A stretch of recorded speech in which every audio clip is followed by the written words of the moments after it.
Combining sourdough baking with a full-time job can be challenging. I know that firsthand because I used to work full-time as well, and the way I was able to bake sourdough alongside with it is I simply made a few tweaks to my recipe, so I was able to adjust the process in a way that allowed me to go to work and bake around a 9 to 5 schedule. This is also not one of those processes that require you to do the bulk of the work in the morning, because I hate doing that. Mornings are hectic enough already for me. So the only thing required for you to do in the morning following my process is to feed your sourdough starter so it's bubbly and active when you come from work and you can start baking then.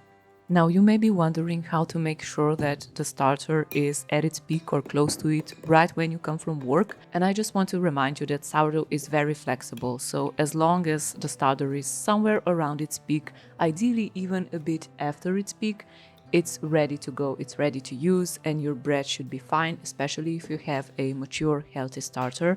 But if you're dealing with very hot kitchen or very cold kitchen, the best way to make sure the starter is active when you want it to be is with different feeding ratios.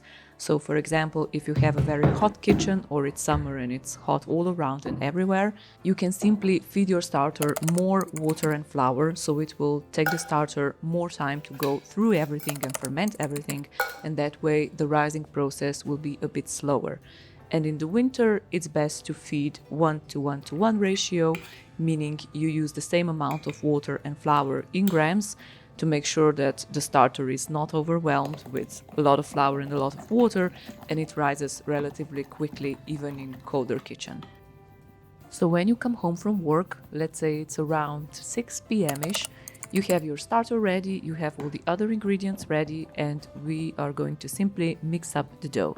You don't have to be overly particular about it. I usually like to mix salt, water and sourdough starter first, so the sourdough starter has a chance to disperse in the water a little bit, and then I add in the flour.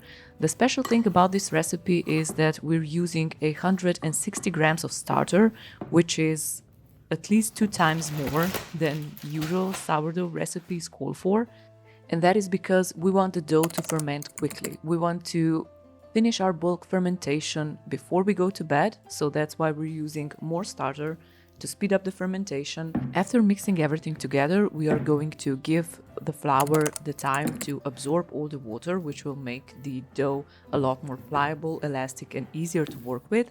And then we're going to start with our stretch and folds. I recommend doing at least 2 sets of stretch and folds. If you have time, maybe even do 3.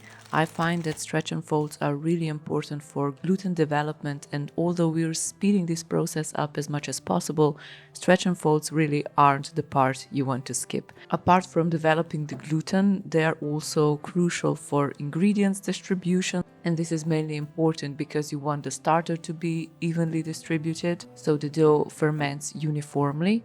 And then also stretch and folds prevent some parts of the dough to be hotter or cooler, which would also make the dough ferment quicker in some spots and slower in others, which we don't want. Here I'm showing the last set of stretch and folds, and you can see that the dough is something completely different than what we started with.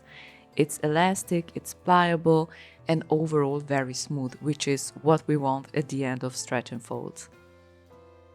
I should really mention this at the beginning of the video, but of course the recipe and all the process for this bread will be linked down below on my blog, so you can print it out and have it ready when you decide to try this out.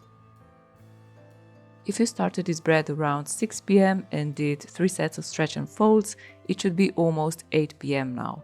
It's really hard to give exact instructions on how much time you should bulk ferment your dough, but for me this dough usually ferments in about 4 hours, so that means at 8 p.m. you have about 2 hours of bulk fermentation left, and then before you go to bed you just shape it and put it into the fridge. I'm keeping the shaping really basic here. All I do is I line my Benetton basket with a tea towel, flour it a little bit, and then flour my working surface, dump the dough onto it, and somehow get it into a bowl shape. As mentioned, I don't follow any particular shaping technique. I have kind of my own technique for shaping, but I'm showing you the most important part of shaping here, which is to slide the dough towards yourself so you create that tension on the surface, and that will help your bread to achieve this oven spring when you're baking it, so it will rise a lot in the oven too and give it a more open crumb. After you're happy with the shape of your dough, you can go ahead and put it into your tea towel lined Benetton basket, cover it with something airtight so it doesn't dry out in the fridge, and put it into the fridge before you go to bed.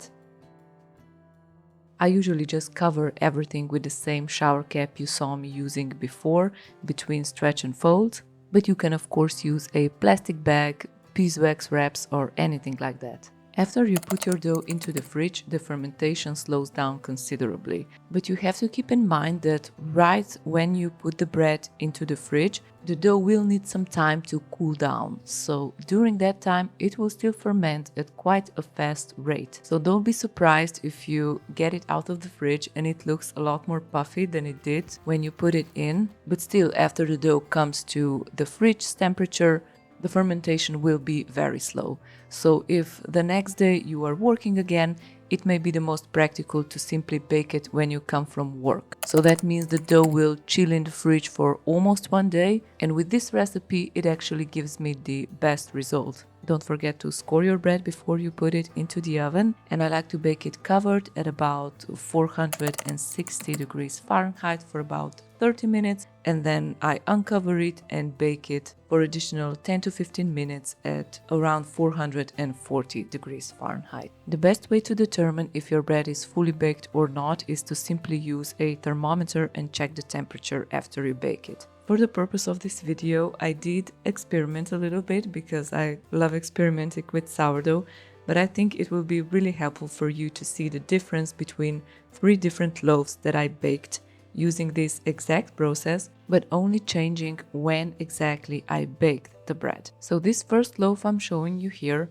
was baked not the next day, but 2 days after I put the bread into the fridge. This loaf was baked the next day, and it's a clear winner if you ask me. The oven spring was the best and the taste was excellent. So that's why I recommend baking the loaf the next day after you mix it up. And this third loaf that even looks a bit sad was baked the 3rd day after I put the bread into the fridge, and clearly it over fermented in the fridge because the oven spring was not great, the crumb was a little tight, and the taste was a bit more sour than I prefer. If you're a 9 to 5 worker, I really hope you'll consider this recipe because it is easy to incorporate into your routine. And as always, please ask any questions you have in the comments below, hit the subscribe button, and I'll see you in the next video. Bye!